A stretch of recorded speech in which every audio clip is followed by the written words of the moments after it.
Today we're going to talk about Paper Street Comics' latest game, Solar Flare. It's fun, fast, and easy to learn. Anyone from ages 5 and up can pick it up. Each deck will support 2 to 4 player matches, and every match is about 10 to 30 minutes tops. Before we jump into the actual gameplay, let's go over the different types of cards that can appear.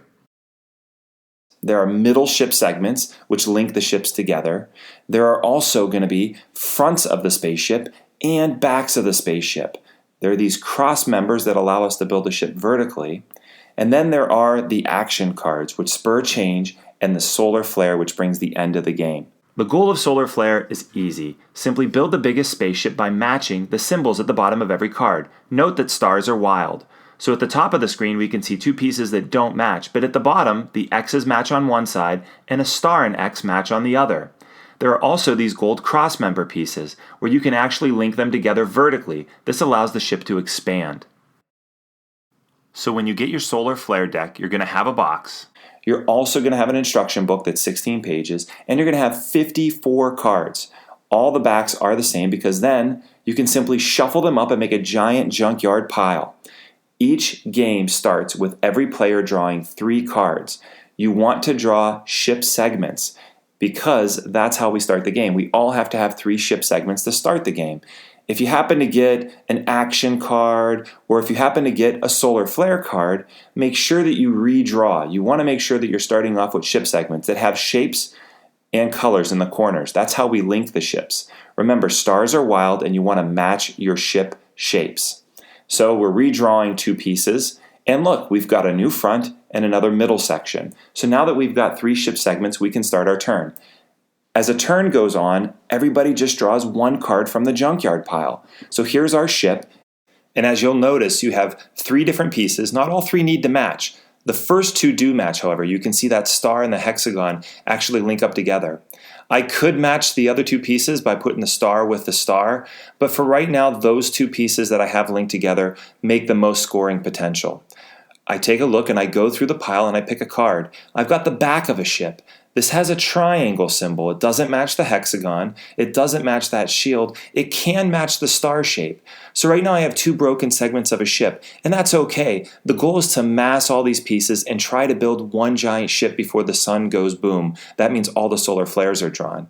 I can draw a second piece, and if you look, I've got 2 more hexagon pieces. So if we look, we can match that to the front of the ship, and that star piece right there will showcase that we can match it as well. So we have 3 pieces in a row that match, and 2 more on the back end. Our goal will be to eventually try to link these together.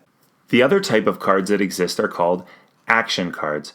Action cards spur change. Simply read the action out loud, do the action, and then when you're done, shuffle it back into the junkyard so that someone could also pick it up later on in the match.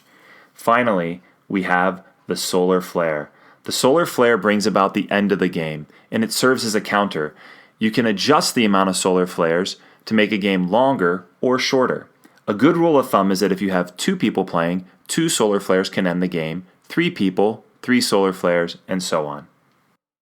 It's time to score. Scoring is what makes the game unique. You need to have a front of a ship, and you need to have a back of a ship. So 2 cards will at least get you a scoring ship.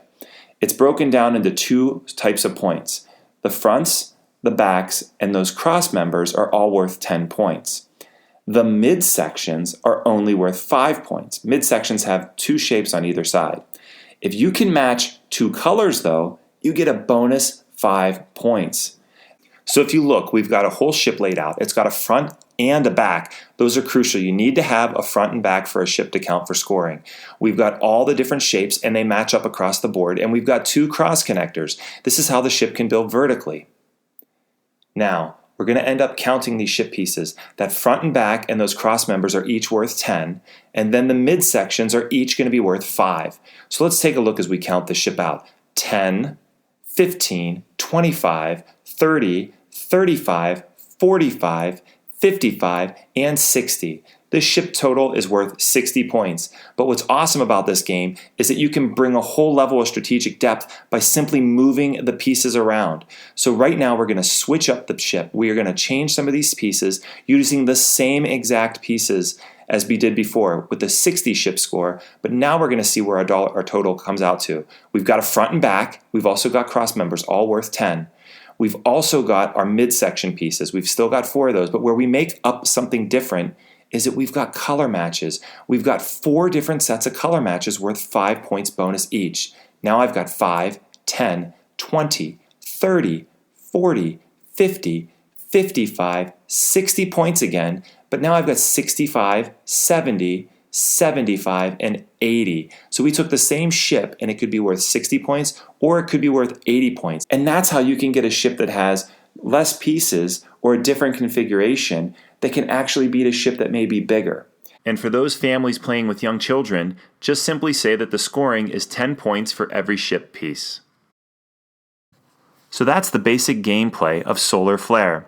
If you'd like to play more than 2 to 4 players, simply buy a second deck and you can have matches that go from 5 to 8 people.